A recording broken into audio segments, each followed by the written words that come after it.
Today, I've got something really exciting to introduce. We've got SRAM's new electronic wireless drivetrain and reverb seat post. I'm joined by Alex Rafferty from SRAM, and we're going to go through the finer details.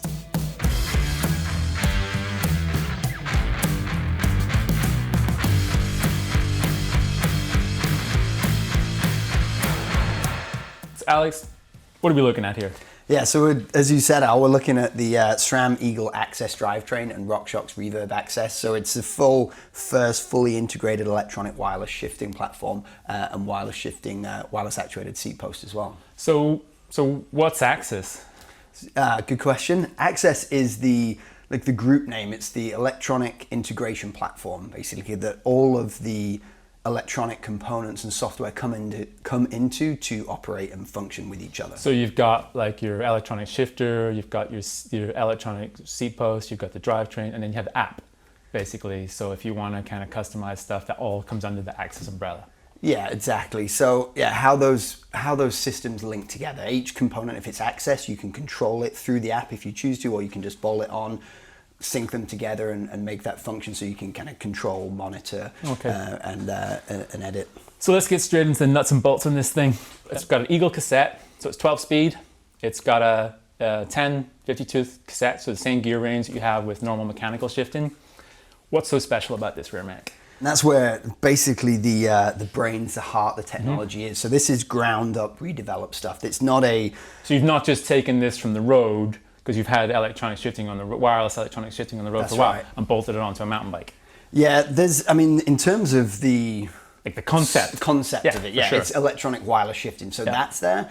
But it was really ground up technology and development, because when this was being developed, because of the range of the cassette, because of the different demands. It's different demands. Yeah. I mean, a mountain bike's bouncing, it's shaking, whereas a road bike's like, it's pretty composed what you're doing on it. Yeah, so we know that there's a lot more force required. There's a lot more torque that's needed to shift across this range on a mountain bike drivetrain. It's going to take a lot more impact as well. It needs to be pretty tough and robust. So from the side, it does look very much like a normal rear derailleur, but the difference between this and a mechanical drivetrain where you've got a cable actuated pulling against a spring and moving along, this has actually got a battery in here, you've got a gearbox inside here, and you've got a motor which is actuating that movement of the derailleur. So every function, every click on there is moving it just the perfect amount through a gearbox, motor, battery actuation. And it's got a special feature too, hasn't it? Yeah, so it does have some pretty special features. Overdrive Clutch is a feature that allows, if you're bombing down a trail and there's a big old rock stuck on the side of the trail, if you're going to whack this thing, which ideally you don't do, but if you do, we need to have some mechanisms built in there that's going to protect it.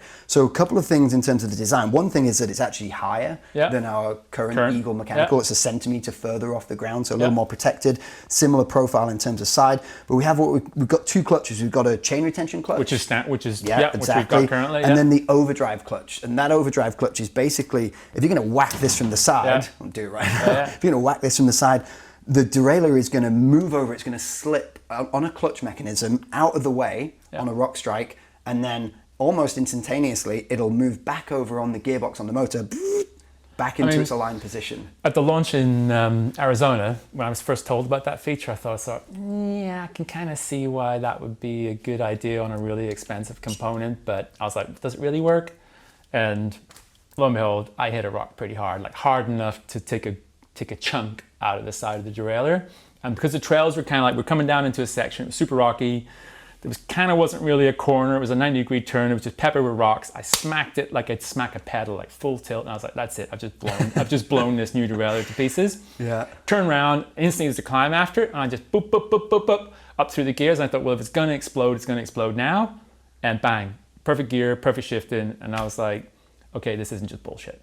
It was pretty impressive to put that to the test, even though I felt bad about whacking it against banging up prototypes basically when there's only like 5 or 6 of them at the time. So that takes care of a lot of the stuff at the rear end of the bike. What about up at the shifters? Do we call them shifters still? I mean, you can call it a shifter, but because it's an electronic component, we typically call it a controller. Yeah, so you've got two controllers. You've got your drivetrain controller, your Eagle controller. On the right-hand side. And then your reverb controller on the left-hand side over there. So this one's got 2 buttons on it, basically. So inboard shift and outboard shift. And then the reverb is just 1 button on there. And I think what's really cool about these is that they don't mimic a conventional shifter. It's like, why would you this chance to do something like new and different. So what was the thinking behind not going down, like not mirroring what we currently know? In terms of shifting, like how you actuate a bike, like we all know that mechanical systems work, and it's not overly difficult to shift with your thumb shifter and shift with the finger to. Well, that says until you try this. So you definitely want to make something that's ergonomic and that people recognize and people get used to quite quickly and that functions properly. But you're right. You don't mimic a mechanical system with an electronic system. You build it ground up to make it perform better and to make it easier to use. So we know that we need 2 buttons basically, and it's just how you actuate those buttons. And there's options on there as well. You can upshift and downshift on the paddle through a mechanism, or you can also use like a sprint shift, which is kind of that's what Nino was talking about when he uses, like when he's out of the saddle and he's sprinting for the finish line, he can knuckle the shifter without having to reposition. I mean, the first time I rode it, I found that the shifting didn't feel instantly intuitive to me, and I think it was because I felt like almost like the polarity was reversed. And then obviously we got the app out, connected it super easily, changed which function does the upshift, which function does the downshift, and instantly that became like so much more natural for me. And I think for me, obviously I've been riding with conventional shifters for 20 odd years. It takes my old brain a little bit of time to like rewire to the new system. But there's obviously advantages for this for someone that's like just getting into mountain biking for the first time. It's just easier.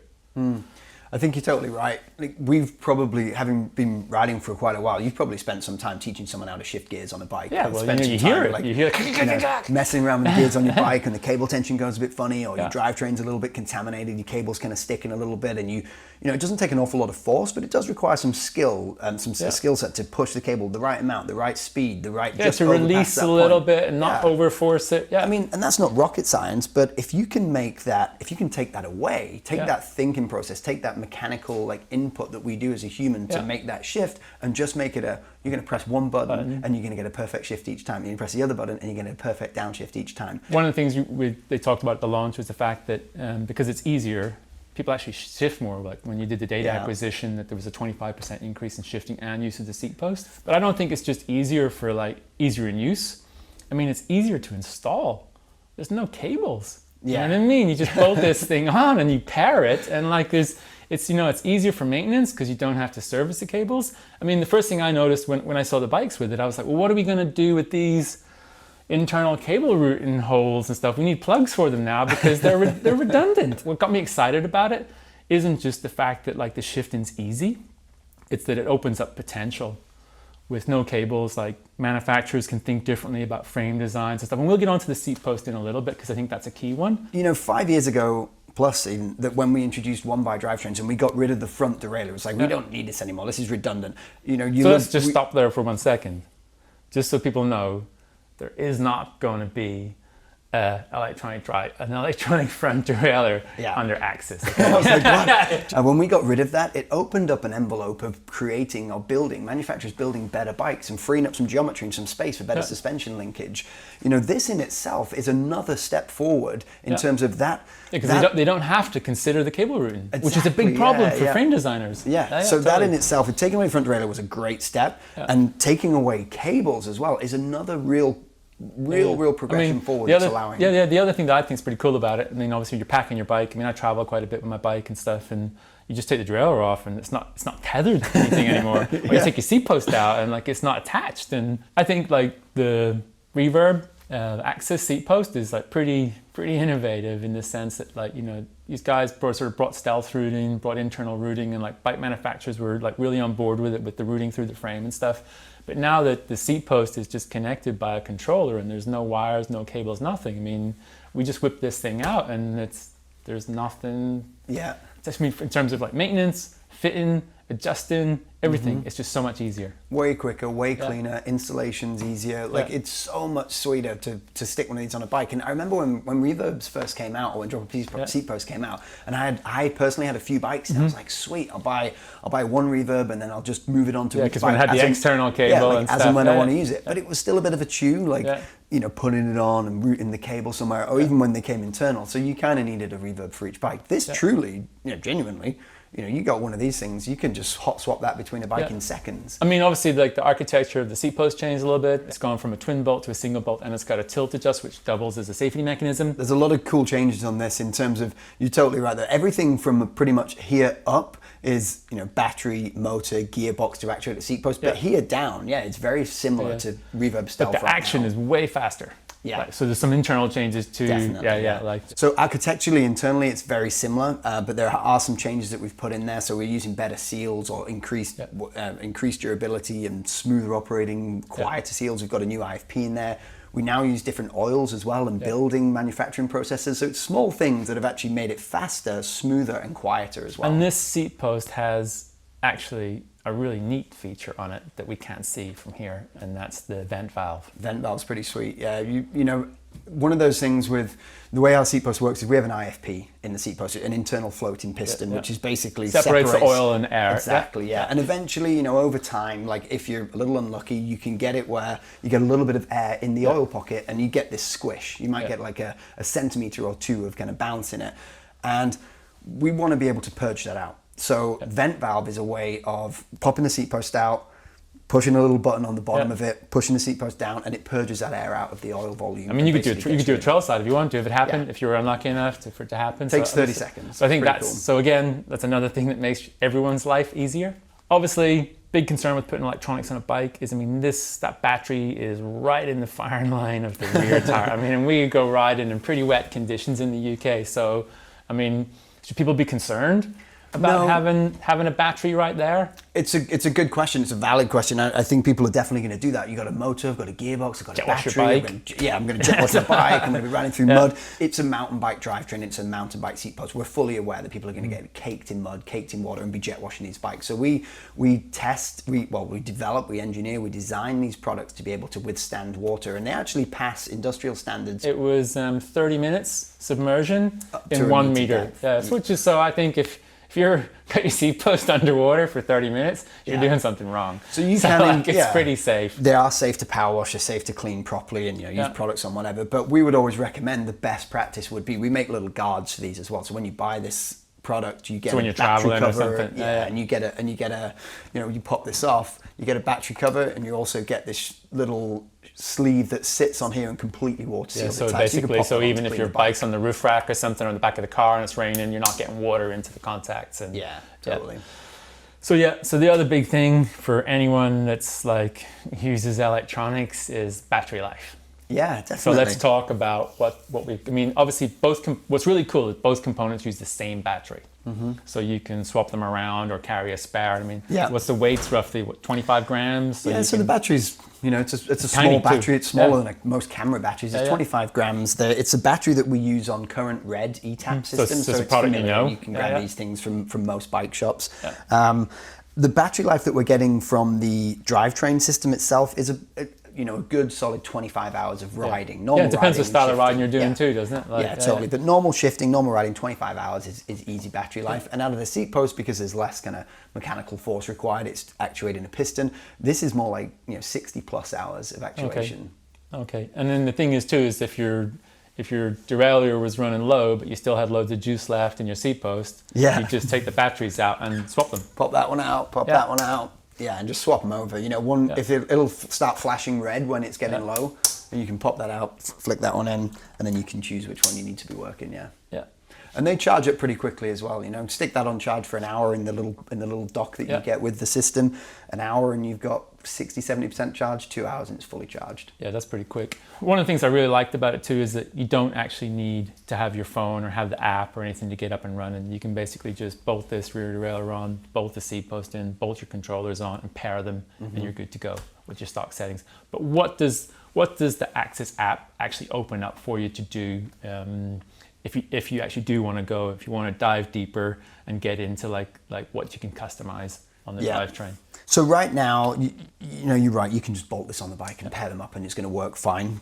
So it's a choice whether you use the app and make those adjustments. And the controls of the adjustments you could make on this would be, you could change, for example, if I hold the shifter down. So rather than just pushing it like one at a time. Yeah, okay. Exactly. So we could do like one shift at a time each button, or you could just hold the shift and it's just going to go all the way up the cassette. Okay. So that would be one function. That's customizable too, am I right in thinking? So you can have it so when you hold the shifter down, it goes 2 at a time, or 3 at a time, or so full cassette. Depending on what you want for your application. Exactly. Yeah. So that would be one thing we can change, but probably the most common thing that people may change or might want to change. And you touched on this earlier when you first wrote it. You're thinking maybe I could adjust this. So you've got two buttons effectively on the drivetrain remote controller, and you've got one button on the reverb controller. So think of it as they're just 3 buttons, and you've got 3 functions in terms of what the bike does. You've got inboard shift, you've got outboard shift, and you've got actuate your seat posts. You can choose whichever one those do. So I could actually have up and down shifting and have my reverb on the same side as, or have, sorry, on this side, on the reverb on the same side of my shifter. Yeah, exactly. So inboard shifting, let's call it, outboard shifting, and then reverb is the up click. And if you've ever ridden current SRAM road stuff, SRAM red ETAP, that's how our shifters work. You basically, I think of it as this, as a mountain biker riding road, and like I make it easier and I make it harder. Yeah, totally. So it's the same thing. Yeah. So if someone's seen this and they're like, oh man, that's amazing, I gotta have it, what do they gotta pay? So we've got 2 levels, price points. Yeah, exactly. So XO1 Eagle Access, which is £1,900, and then XX1 Eagle Access, which is £1,950. The cross country XX1 stuff, and then the kind of trail, more focused enduro XO1 drivetrain. So this actually is XO1 Eagle, and XO1 Eagle Access is going to be £1,900. And for £1,900, you get the chain set, the chain, the cassette, the rear derailleur, 1 controller, and the little chain guide tool. Is that correct? Yeah, you get the full drivetrain. Yeah. Well, just so people don't think, hey, what exactly do you get? So you get the full drivetrain. Everything you can see that controls the drivetrain: derailleur, cassette, chain, crankset, chainring, and controller. It's going to be sold as a complete system. Yeah, so we know at this platform level of Access, this is a top tier product. So it's designed to work as a system. It's designed to work as a system, yeah. So to get the maximum, like the best performance and user-friendly integration out of the system, this is the package, and that's how we're selling it. And the weight saving? Yeah, so what we're super stoked with about this is that we've added a lot of technology and a lot of like serious stuff that's going on with this drivetrain, and really creating something that is so cool to ride, but we've also made it lighter.